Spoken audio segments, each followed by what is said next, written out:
اسی لیے اس کے فوراً بعد آیا ہے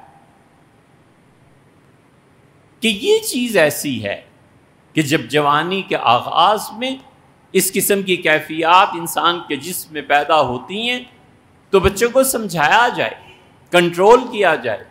ہمارے یہاں بالکل تعلیم اس معاملے میں خاموش ہے۔ بچے جب چند برس کے ہوتے ہیں تو انہیں ضرورت پیش آتی ہے کہ انہیں گائیڈ کیا جائے۔ ایک وہ معیار اور نظام ہے جو مغرب میں ہے اور کوئی شرم و حیا نہیں، ایک وہ ہے جو یہاں پر ہے اور وہ بھی کوئی اس قابل نہیں ہے کہ ایک لفظ اس کی تعریف میں کہا جائے۔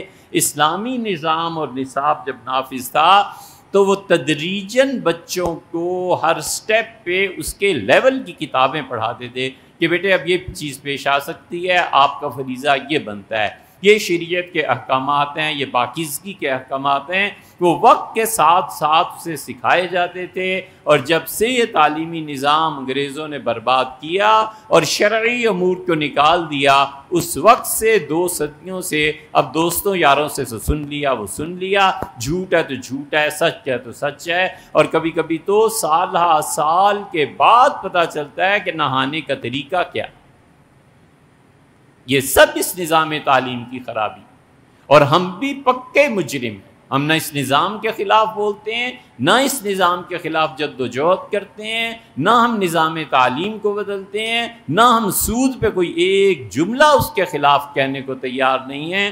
تو پتہ چلے گا ہم ہمیشہ یہی کہتے ہیں۔ اللہ نے فرمایا یضربون علی وجوہہم، میرے فرشتے ماریں گے تھپڑ کھینچ کے ان کے چہروں پر، اور ان کی پیٹھ پر آگ کے کوڑے برسیں گے اور پوچھیں گے فیما کنتم، زندگی کہاں گزاری۔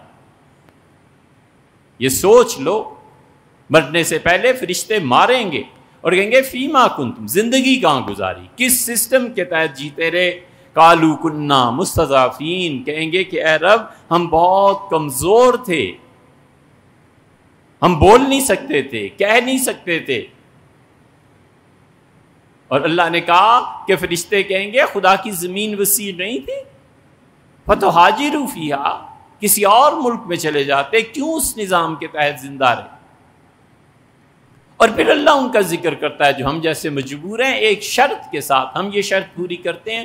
اللہ نے کہا الا المستضعفین، ہاں وہ جو بیچارے اپنی مجبوریوں سے کسی نظام کے تحت زندگی بسر کر رہے ہیں، وہ ہمیشہ مجھ سے دعا مانگتے ہیں اور کہتے ہیں اخرجنا من هذه القرية الظالم اهلها، اللہ اس نظام سے نجات دے جہاں ظلم پہ مبنی ساری حکومت اور سب چیزیں چل رہی ہیں۔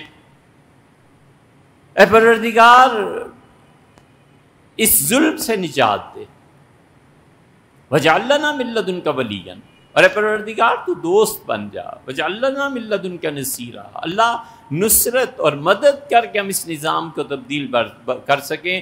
اللہ نے کہا جو یہ دعا مانگتے رہتے ہیں نا، عَسَى اللَّهُ أَن يَعْفُوَ عَنْهُمْ، ممکن ہے اللہ انہیں معاف کر دے اور موت کے وقت پوچھنا ہو۔ ہم یہ دعا بھی تو نہیں مانگتے، ہم ظلم کے خلاف بھی نہیں بولتے، سود کے خلاف بھی نہیں بولتے، نظام تعلیم کے خلاف نہیں بولتے، اور تصوے بہاتے ہیں کہ یہ ہو گیا اور یہ ہو گیا بیٹی اور فلاں اور فلاں۔